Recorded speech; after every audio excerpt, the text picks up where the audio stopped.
Oops. Okay. What are you going to show you and to have a talk?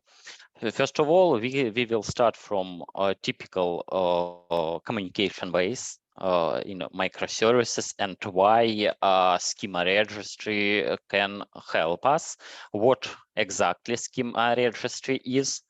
Then compare to the most popular, it is Confluent Schema Registry and Apicurio Registry, and then we will deep dive into Apicurio Registry capabilities, and at the end of the session, you will see demo, and also you can repeat all demo on your site.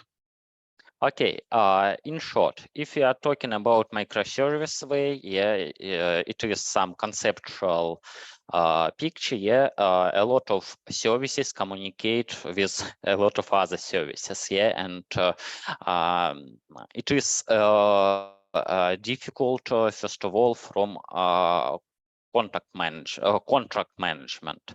It is it doesn't matter, is it HTTP based communication like RESTful or message based via message brokers. Let's go.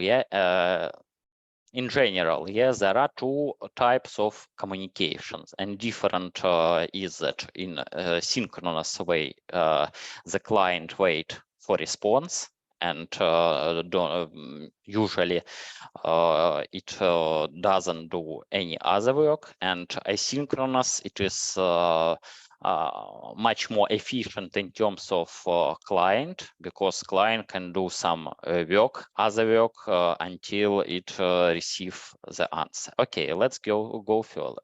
Let's consider two cases. First one, it is a synchronous case, and we have a message producer. It is some system or microservice, it doesn't matter which sends the data, and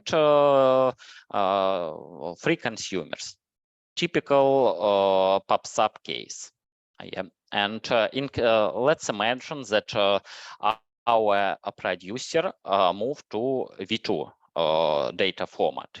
Previously all producer and consumers rely on V1, but in some time producer introduce V2 and deprecate V1. In this case, two our consumers move to V2, and one by some reason, it doesn't matter what is the reason, didn't move. And in this case, first consumer receive data, validate or do what it required, receive successfully. In case of the second one, which already moved, the same, but the third one, which is not rely on actual, I highlight that it is major version and some backward compatibility changes can be were applied. And in this case, consumer can receive face this issue. Pretty the same case in sync. But the difference is that we have free client and one server, and let's consider that it is a case for HTTP based, some typical REST based. If our server move to V2 and deprecate V1, and if HTTP clients, two of them move to actual version and one of them didn't move for some reason, the communication between this client and server can face this issue. So, what is typical issues between clients, servers, or consumers and producers in general? First of all, it is in documentation area. It should be some kind of unified place where consumers and producers can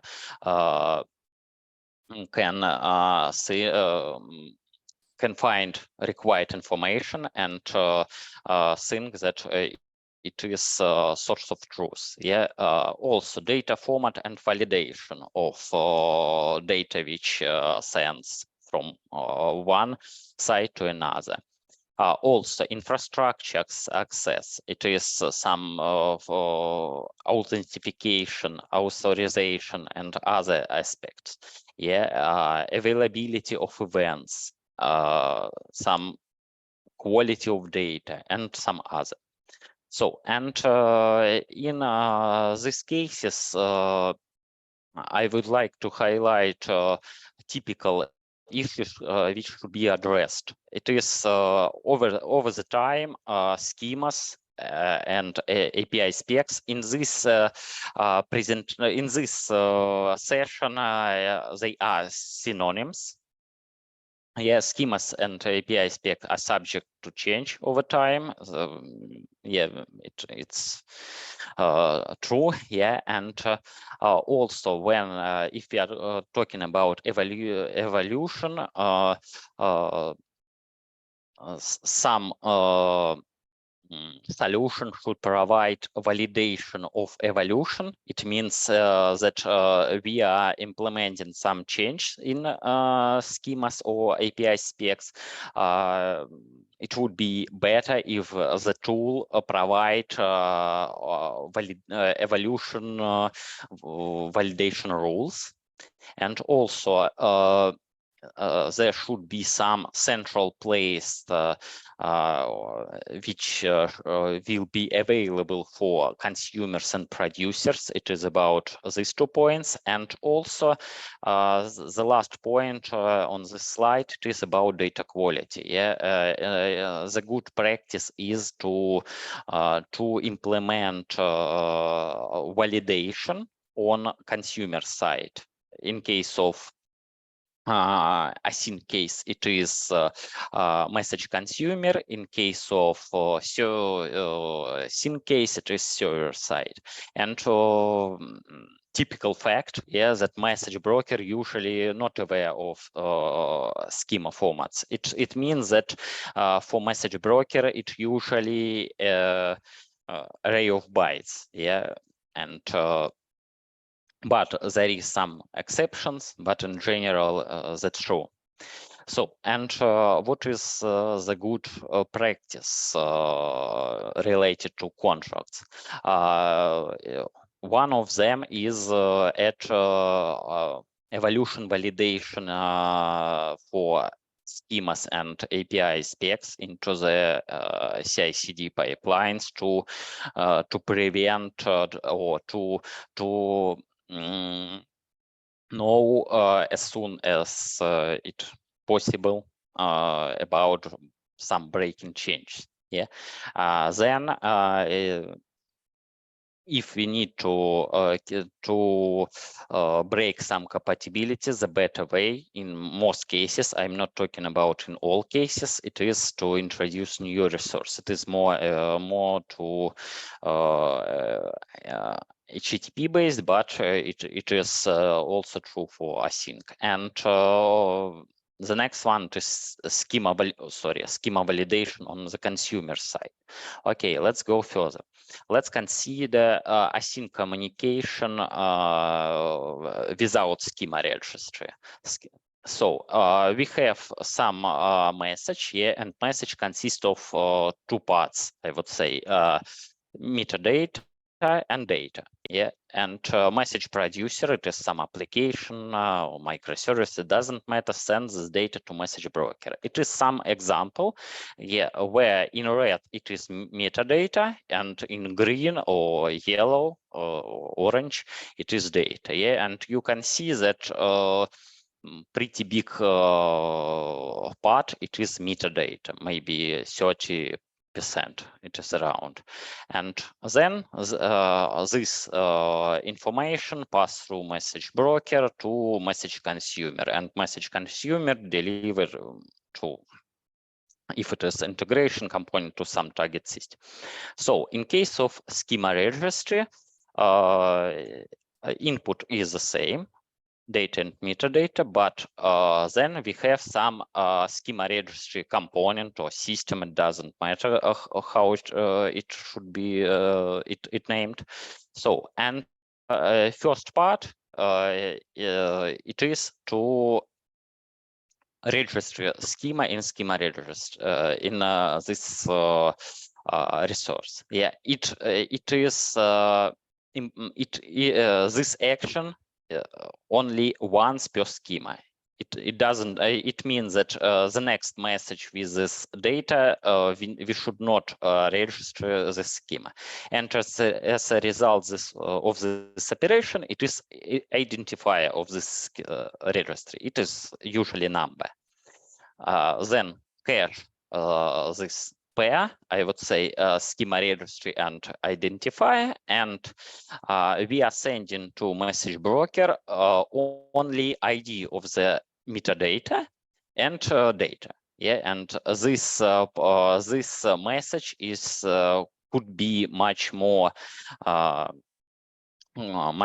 less than initial one. Of course, it depends on how many repeatable elements exist and etc. Yeah, on message consumer side, it receives the message, then it gets it read ID and gets a corresponding schema from schema registry and cache it. Yeah, the second certain time, it will not invoke a schema registry because it cached, and the schemas in schema registry is immutable. Yeah, if you upload a new version of the schema, it will have new ID, and then do conversion from this representation to initial one, or or some another. Yeah, if it is. Yeah. So, and this conceptual picture, where in the top we see synchronous communication, and on the bottom asynchronous. Yeah, and a schema registry can be some such infrastructure components with this component. Clients can communicate with and retrieve schemas and cache on their side. So, and what is the typical capabilities of schema registry? First of all, it is artifact management. Yeah, it is ability to upload schemas, edit, replay, edit, add some attributes. So also to data formats, it means that support and understanding data formats. It could be, for example, Open API, it could be Async API, it could be JSON schema, etc.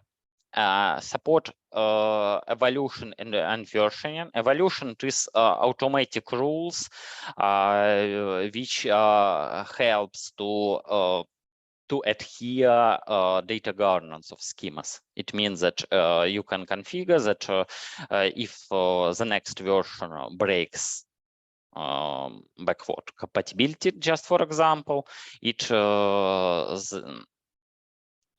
will be not successful attempt to upload this version. For example, it all is configured. as schema registry, it is pretty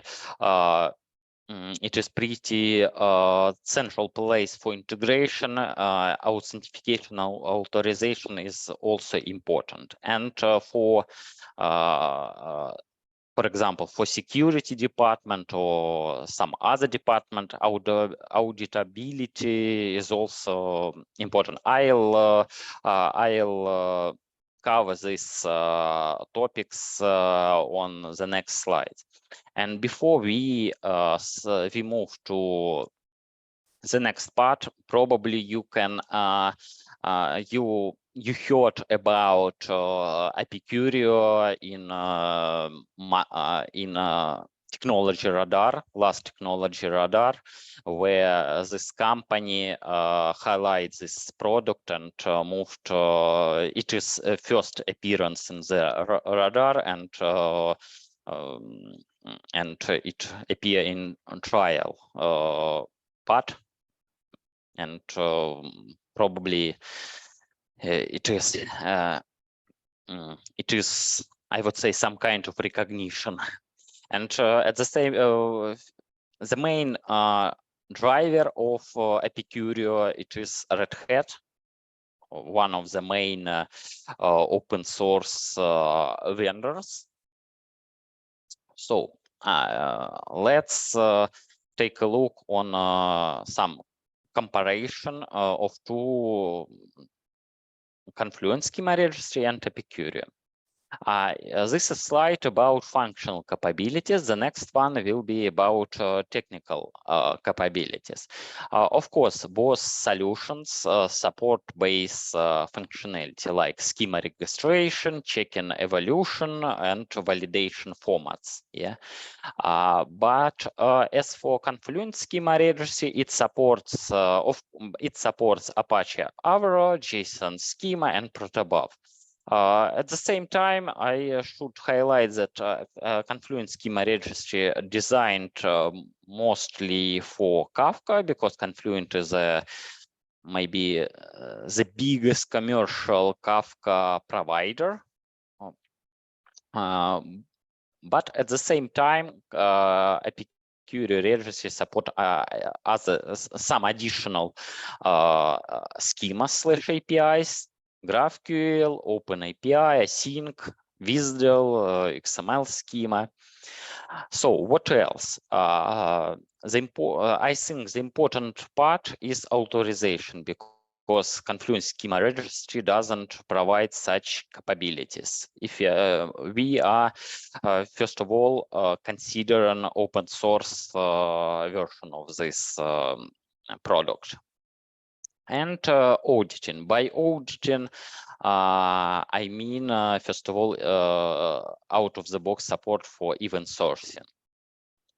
Let's move to technical capabilities. So if we touch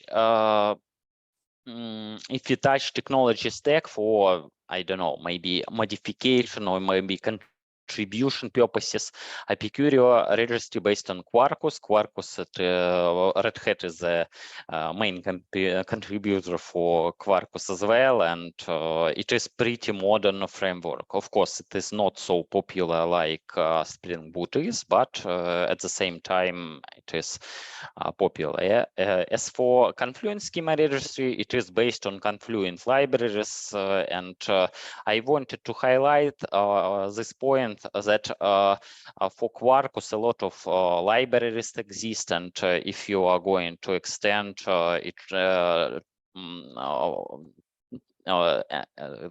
extend it, it is simpler to find some existing library for usability. As for licensing, both solutions are open source software, but for Confluent Schema Registry, there are some paid add-ons. It means that if you bought subscription or licenses from Confluent commercial platform, you will get some capabilities.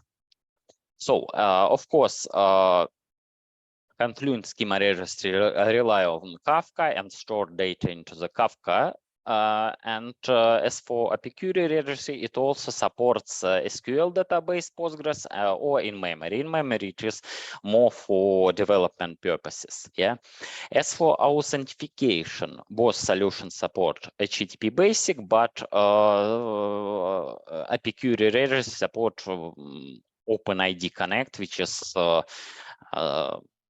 I would say de facto standard or in enterprises. As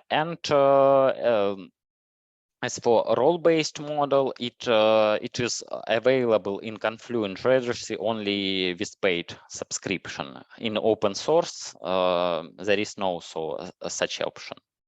So, and also Apicurio Registry provide graphic user interface. Confluent as well provide, but only for paid. And out of the box, Apicurio Registry supports multi-tenancy, and multi-tenancy is out of scope this session. So let's take a look a bit deeper. As I said before, validation or content maturity rules are one of the key functionality. Yeah? And in Apicurio, we have three types of these rules. Validation rules, it is for how registry understands the formats. It can be in two ways. It is for syntax understanding or semantic. Then compatibility, it is which changes allowed. It could be backward, forward, in both way. Yeah, we will talk about it a bit later. And integrity, because some artifacts can be reused. For example, some data models can be uploaded as a common artifact and then reused in multiple API/schemas. So let's take a look. This table is for Apicurio Registry, and there we can see current state of supporting for each artifact. For example, for Apache Avra, validity, it means that semantic and syntax supported full. Yeah, compatibility, it means that in both direction. Integrity, yeah, the same for protobuf and JSON schema. Yeah, as for Open API, WSDL, and XSD, XSD, it is all on only validity. Compatibility rules are not implemented yet, but it is open source project, and you or anyone can implement it. It is pretty straightforward, code based, and it is a good way to contribute. And for async API, GraphQL, you can see current. Yeah. So if we are talking about schema compatibility, yeah, there are 7 options: backward transitive, forward transitive, full transitive, and none. The difference between a backward and backward transitive, and the same for other, it is or with which version of schema this check is doing. Yeah, and on this column you can see which changes allowed. Yeah, first of all, it is for Avra and JSON schema. It will not be correct for XML schema. It is just for yeah. So, and there you can see who usually should upgrade first, consumer or producer. So compatibility tips general, yeah. On the slide you can see that which type of compatibility and what you can modify. For example, in forward you can add field or delete field with default value. For backward, these rules, and full one, this one. Okay, let's touch authentication authorization. There are two options: HTTP basic, like Confluent Schema Registry provides, and OpenID Connect with Keycloak. It is tested configuration, and there are two options. Yeah, it is role-based authorization. There are three roles: standard roles, admin, developer, and read-only. And there you can see which permissions allowed to each roles. Yeah, admin can read artifacts. Artifact is schema or API, write, and global rules. It means the rules which which I mentioned before. Compatibility rules is one of them. So as for event sourcing, there are there are 4 event types, and the last part of event name contains what happened. Artifact created, it means that some schema or API specification created. Artifact updated, it means that a new version uploaded. Yeah. Then artifact rule created, it is a rule per artifact, per specific artifact enabled. Yeah, and global rule created, it is default rules enabled for this stand. Yeah, and out of the box supported two protocols. It is HTTP hook, webhook, and sending messages into Apache Kafka. Okay, let's go. As I said before, Confluent Schema Registry, it is de facto standard, at least in Kafka. First of all, in Kafka world, yeah, and Apicurio provides API which compatibility API for Confluent Schema Registry 6 and 7. It is actual versions. Yeah, and also it provides API for cloud native foundation for Schema Registry, and it's so on. Yeah, it is for old version. I am not sure that you can face with it. So it means that if you are using a Confluent Schema Registry, moving to Apicurio Registry should be pretty easier. You need to configure a new URL with this endpoint, and it should work. So let's move to demo. And before it, let me tell you about the case. There is 2 services, service A and service B. There is 2 clients. It is HTTP PI. It is any HTTP client, what you like, and Kafka client. Yeah, and the first case, it is synchronous.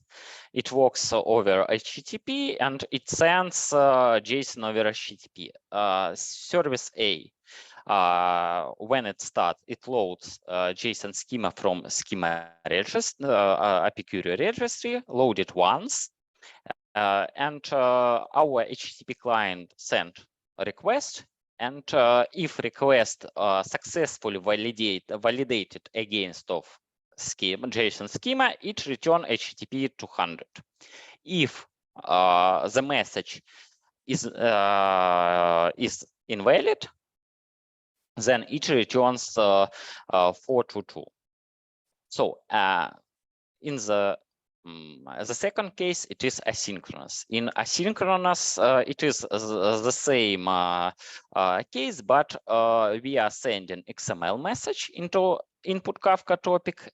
Then service B loads is XML schema from Apicurio Registry and validate incoming message. If it is valid, it sends a message into output topic. If invalid, it sends to DLQ. Yeah. So let me share my screen. Yeah. You can find this demo sources, all demo sources on this repo, and also there is some instruction of what you need to install on your site, how to start, how to test it. I have already started. Yeah, and let's take a look on the first part. It is synchronous communication over HTTP. So let's take a look on the first. It is successful case. Let me copy. It is this. For successful, we should get HTTP 200. It is okay. Another successful. It should. Oops. It is okay. So then I have example for unsuccessful failed case. It is this file. And yeah, we receive HTTP 422 because expected that this field contains two symbols, but we send three symbols. It is validation error. Yeah, and the same issue with another example. This Alice, it is John, the same issue. Yeah. So let's then move to asynchronous case. It is. Stas, 1 second, please. Yeah. Before Yes. we'll go into the next case, could you please show the example to show the difference between the messages? Okay. Examples. So JSON, successful one. It is some fields about some order, I would say, simplified. It is successful one, and let me open successful, invalid. Yeah, and the issue with field ship to state, you see. Yeah, let's open ship to state, ship to, oops, state. More symbols, and in successful one, two symbols. Yeah, in the schema it allowed land restriction. Is it correct? Yes, yes. And schema. Let me open the schema. Yeah, you see, it is JSON schema and ship to. You see state only two symbols. It should be two symbols. Yeah, and in unsuccessful it is Hawaii, not HI. That's why this validation failed. Okay. Thank you. Let's move on. So for XML, it is pretty the same. The same from fields XML, and the same issue with. And in XML, we faced this issue. Okay, let's go to this point. Okay, let me. So, successful one. We are sending message into input topic and get payload for message in this file. So to be able to see this message, let me open another, and we will see output of monitor output topic. Yeah, I just sent another message, Alice. And there we see in output topic the message which we send into input topic because it was successfully validated. Yeah. So another for John. Last we send this message, and there we can see John Smith. Yeah, it was successfully validated. So let's go to unsuccessful case, failed case, and I'll send a message with invalid data, and this message is not didn't appear in output topic because it was validated. Yeah, it was validated, and because it is invalid, it moved to DLQ topic. Let's take a look into DLQ topic. Let me consuming DLQ. You see this message, and also the issue with order date is date format, but the month is 13. Yeah, and that's why it could not be validated because we have only 12 months. So, and the next one.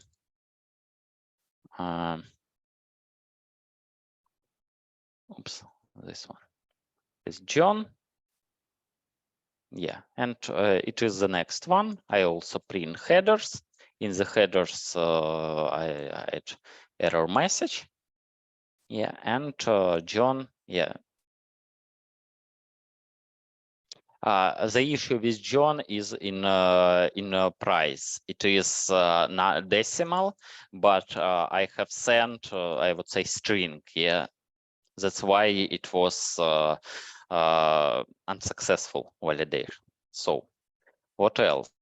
Let me show you user interface of Apicurio. It already integrated with Keycloak, and sorry, let me go back, get back up, open in the and it all already initialized 3 users. There you can find username and password and corresponding role.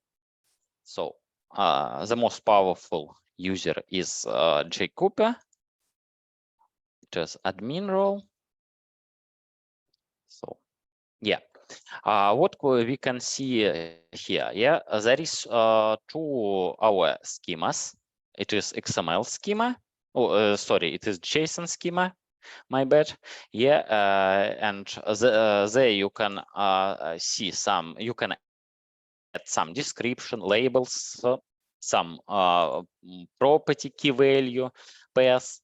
So also you can see the content of this schema and references. The references functionality was added a couple months ago. It is pretty new. Previously, they were not enabled. Yeah, there you can enable pure artifact rules. Yeah, and also if you get back, we can enable for all artifacts rules. It means that if pure artifact is not configured for specific one, these rules will work. Yeah, but if pure artifact enabled, it means that these rules, pure artifact, are overriding global one. What else? There is some standard, some configurations, but most of them are all list of configurations are available via environment settings. Let me show you this Docker compose, yeah, and a lot of configuration properties available. There is a link where you can find whole list, and there I add some comment, which is common one, which is our to OIDC related one. So probably that's all from my side. Please ask your question. Stanislav, before we'll go into the question session, could you please show your code of the service? I just want to understand how to communicate with the service registry. Yes. So it is pretty simple application. It is Apache Camel based. Yeah. So Apache Camel with Spring Boot. Yeah. Then you can see that it is HTTP based. It receive the message, login this message into std out. It is for demonstration purposes only. Of course, it is not. You should not do it in production. Yeah, it is just printing an incoming message. Then in try catch block, we do a message JSON message validator based on a provided schema location. And if successful, then return HTTP response code 200. And if we face this issue, and in this case it is a validation issue, we set HTTP code 422, and also in the body add exception message in the body. In case of asynchronous, we are communicating via Kafka, but it doesn't matter which broker can be used. In this case, we are listening input topic, then also printing received message. Let me show you in this. Yeah, it is new request and message which we received. Then in try catch block, we use XSD validator. If validation is successful, then we are moving message into output topic.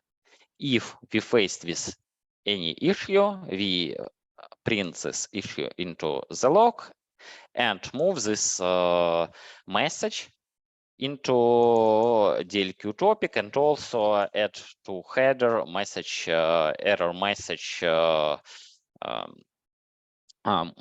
exception message into header with name error underscore message. It is pretty simple application to, yeah, and under the hood, both validators cache the schema. It will it not every time go to require go to schema registry and load it again and again.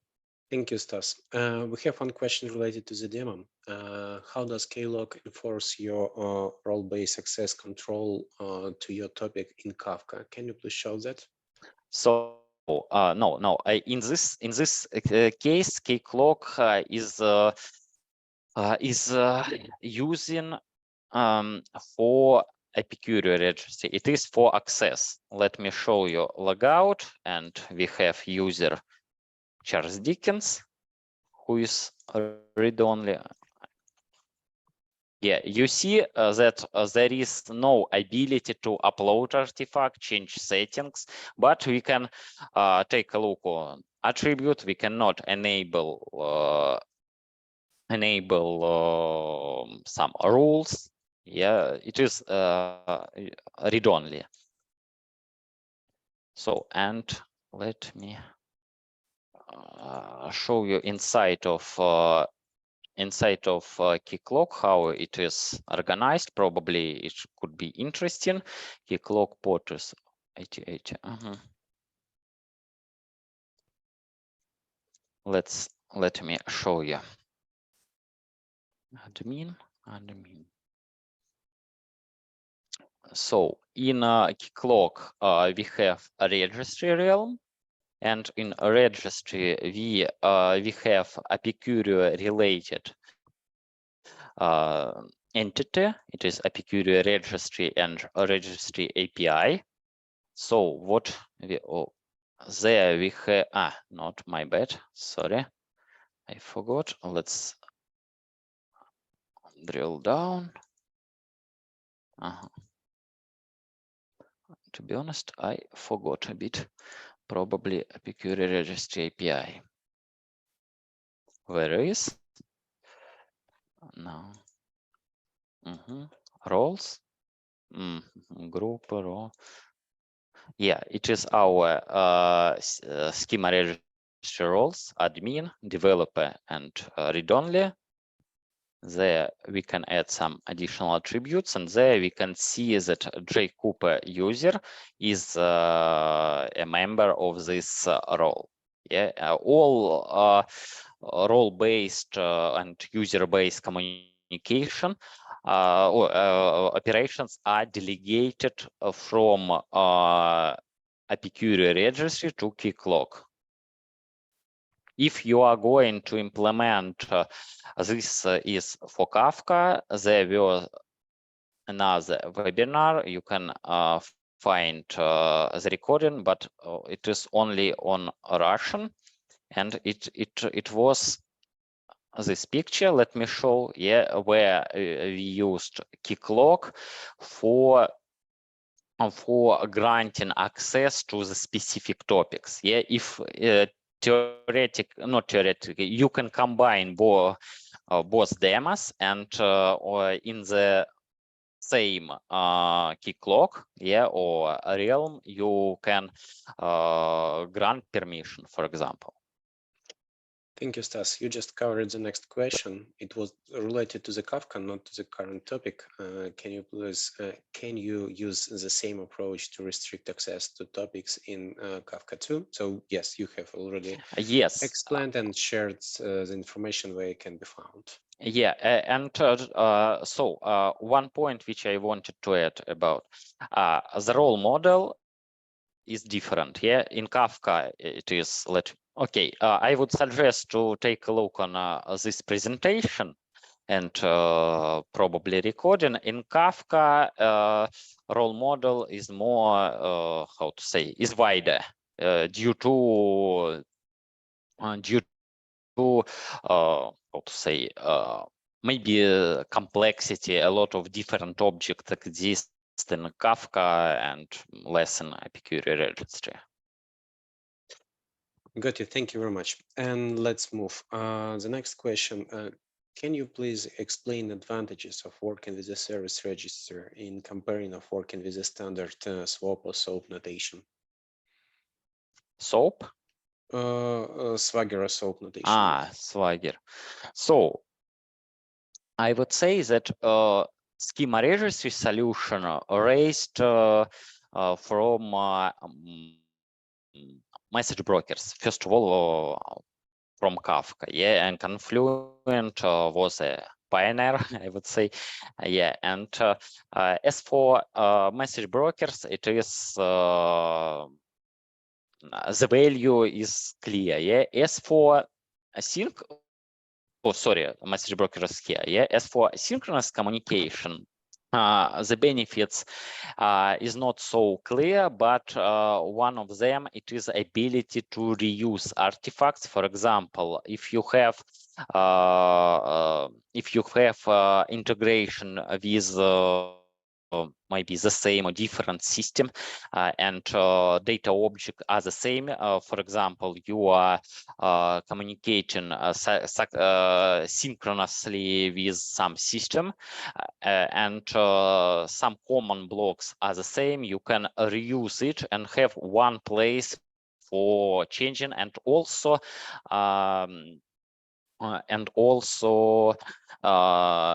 the same mechanism for rules validation, evaluation. Yeah, of course, API management tools, most of them provide these capabilities, but it is only related for HTTP-based or synchronous HTTP-based communications. I hope I have answered. Yes, thank you very much. And maybe the next question. Do you see any overhead if we will use this service registry in comparing with the standard static definition of the schemas? So, to be honest, so the main gist or idea is to that the schema in schema registry immutable inside of schema registry. It means that that you can load once the schema and overhead should not be starting from the second invocation. Yeah, and at the same time, schemas it is not so big if you are talking about volumetry, yeah, and cache them should not be an issue, any issue. Yeah, I think it is good way. And at the same time, if someone, for example, introduced a new version that you don't need to, I don't know, hard code or something else. It is mostly about asynchronous way. Yeah, because this service B reads the message and get identifier of the schema and check if this identifier is already cached, then it gets cache definition. Yeah, and if no, it will go to registry, download corresponding schema and cache again. And next time it will not do it. Good. Could you please a little bit elaborate this statement? So let's assume we have client-server application. Both of these applications will work with the service registry. Before sending the information, we are getting the information from the service registry and creating the message. Then server is receiving this information. And let's assume server was not adapted to new schema. How it will work? What will happen? So I'm totally understand that server will be able to get the information from the service registry, but I'm guessing you need to do any kind of code change because you will get the new fields, you have a new logic here. So of course, if the logic implemented for the specific fields, I don't know, new fields, or maybe in schema registry, some fields for the schema deleted. Of course, it could be, but in case of for example, backward compatibility, just edit optional fields, it could work. Okay, so I see a huge value if we are speaking about XML communication, because when you're receiving the new message, this new XSD schema, it will be failed simply because some additional optional field was added and you need to recompile your application. In case of working with a service registry, you will be automatically get the new schema, so you will be able to receive your message. It will work fine, unless you will not be able to work with a new field simply because your logic doesn't contain it. Is it correct? So as for XML, there is some differences. Yeah, in case of JSON schema, if you validate JSON or against JSON schema and your JSON has fields which is not defined in JSON schema, the validation could be successful. In case of XML, it will not work because validation of XML schema is strict. Then if you try to validate XML and add some attributes or maybe elements which is not defined in XML schema, it will be a validation error. Okay. I'm not so, and at the same time, as for Apicurio, let me show you again. As for XML, compatibility rules are not implemented. They are implemented for this free type. Yeah, it is this one. Yeah. Okay, got it. But at the same time, I would highlight that Apicurio, it is pretty easier to extend. Let me show you Apicurio Registry. It is official repo. Oops. So it is official repo, and in this folder, let me.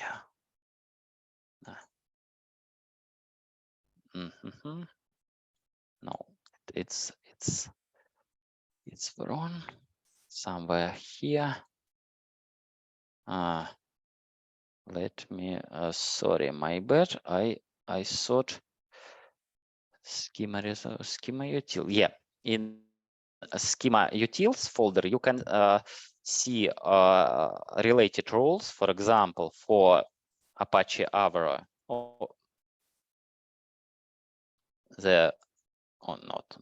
not here rules, and there are compatibility and validity folders. And this class implement it extend this interface, and it implement some methods. Compatible, incompatible. And if you are going to implement it, for example, for XSD, you can do change pull request, yeah, and there you can see for XSD only validity implemented, and it is pretty simple XSD validator. Good. Stas, thank you very much. Unfortunately, our time almost gone.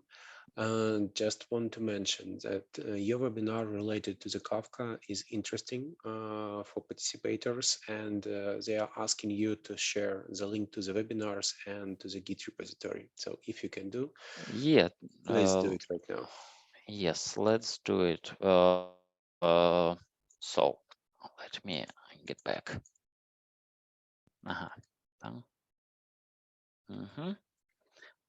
So repo, oops.